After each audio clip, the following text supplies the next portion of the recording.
It's been 30 years since Twin Peaks Fire Walk with Me, a film by David Lynch, was released. And now the managing editor of the Blue Rose magazine takes a look at the 30th anniversary of this cult classic. Interviews with the cast and crew of the film, essays about the score, the script, and the history of the movie. Fire, walk with me. Your Laura disappeared. Order Fire Walk with Me, Your Laura Disappeared at BlueRoseMag.com.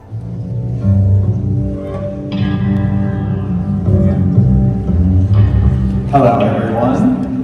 Are we having fun? Oh my God, I'm in the red room. Hi, I'm Scott Ryan. I'm the author of Fire Walk with Me, Your Laura Disappeared, and managing editor of the Blue Rose magazine. Thank you so much. Before we get started too far, I have to say, if you want to be on the best David Lynch email, chicagolynch@gmail.com. Send us an email, we'll get you on that, and you'll get events and things like that. And the other thing I have to say, we are all here in this theater because of one crazy son of a bitch, Daniel Knox.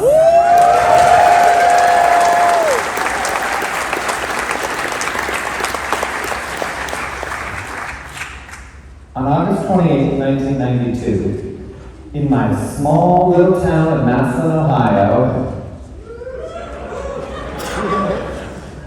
I went to the theater and saw Twin Peaks Fire Walk with Me the day it opened. I want you to know it wasn't built like this. Like maybe the first two rows. And I loved it. I loved it. I mean, it spoke to me so much, it was crazy, and everyone I went with hated it. Everyone in the theater hated it. It played so poorly.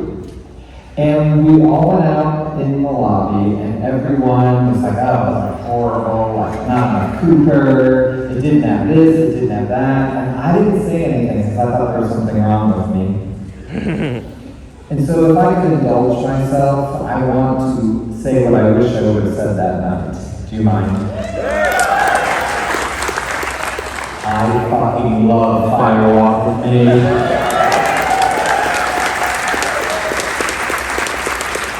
Daniel knows me well, and I also wrote a book about David Letterman, and he put that Letterman book there, and it was a surprise to me. I didn't know it was coming. But I'm so glad you did, because it sparked a memory. I was watching Dave that night that David Lynch was on as a guest, and I was so worried for Twin Peaks. How many of you are original Twin Peaks fans? You watch it?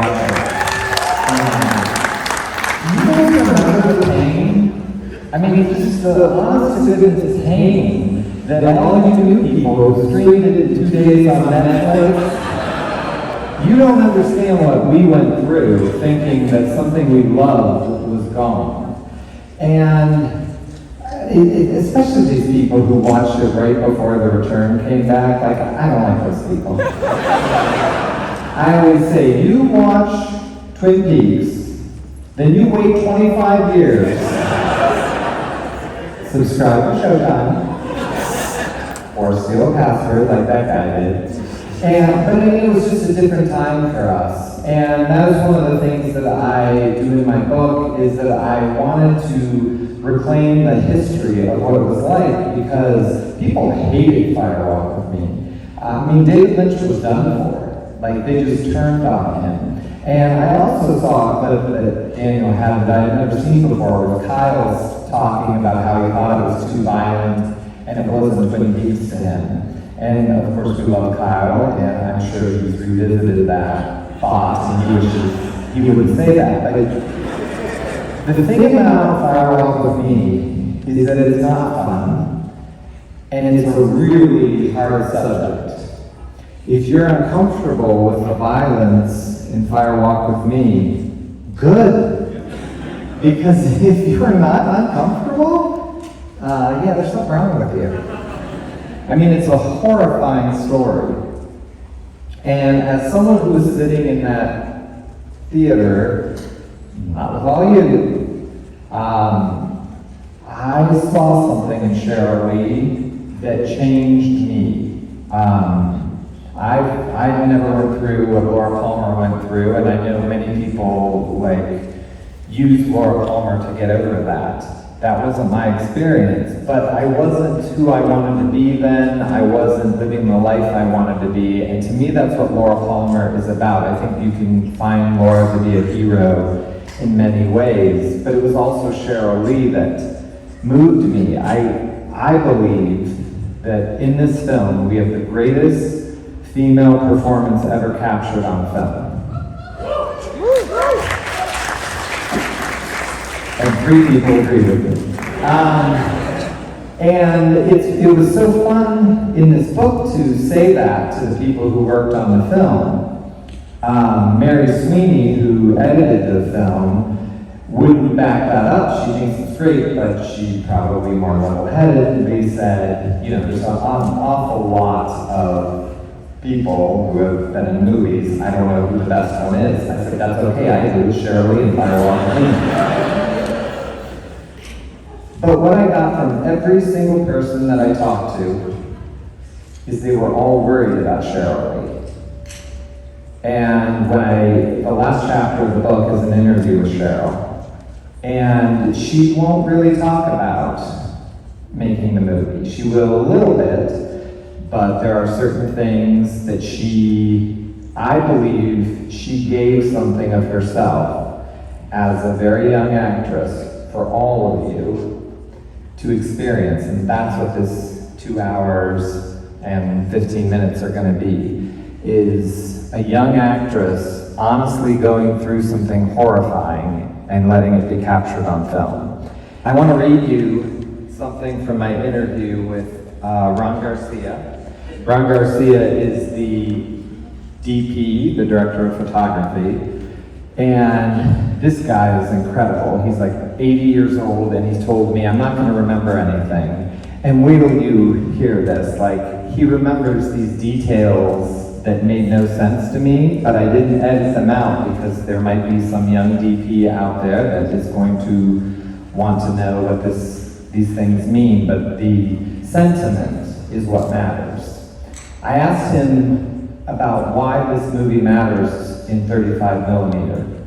And what he's talking about is the convenience store scene. So that is the scene with Bob and the man from another place at the table and all the crazy people on the couch.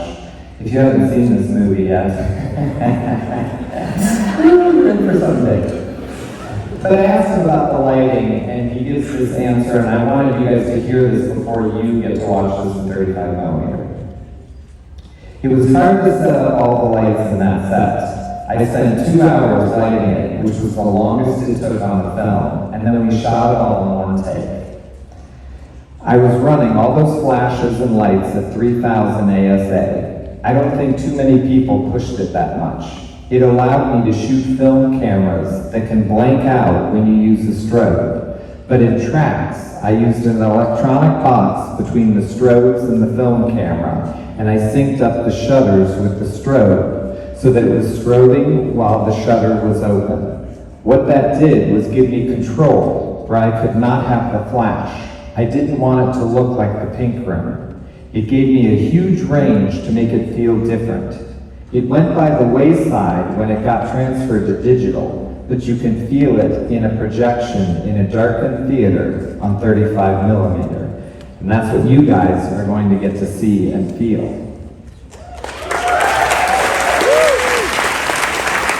And it matters that it's on 35 millimeter, and that's why. One of the things I had asked him before that was, I had just seen it on 35 millimeter, and it feels different. I don't know if, like you watch this on your birthday every year. That's what I do. There's something wrong with me. And, it's not the same. And you're going to feel it tonight. The last thing I want to read is from my interview with Cheryl Lee. As I say, she feels this movie and what she has to go through is incredible. Have any of you met Sheryl at one of these events? I mean, she gives you the time, and she never knows what someone's going to come up to her and say, and she has to be prepared for anything, and it's an incredible thing to watch. I asked her how she handled this, how did she get through making this film, and this is what she says.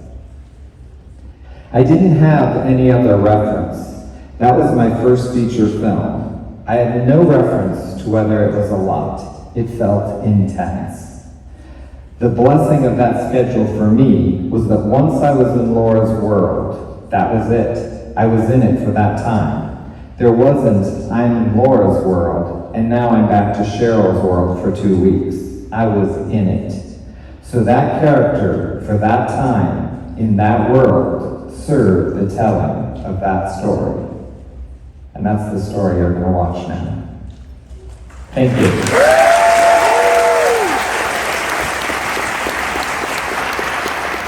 I'll be in the back if you want to meet me.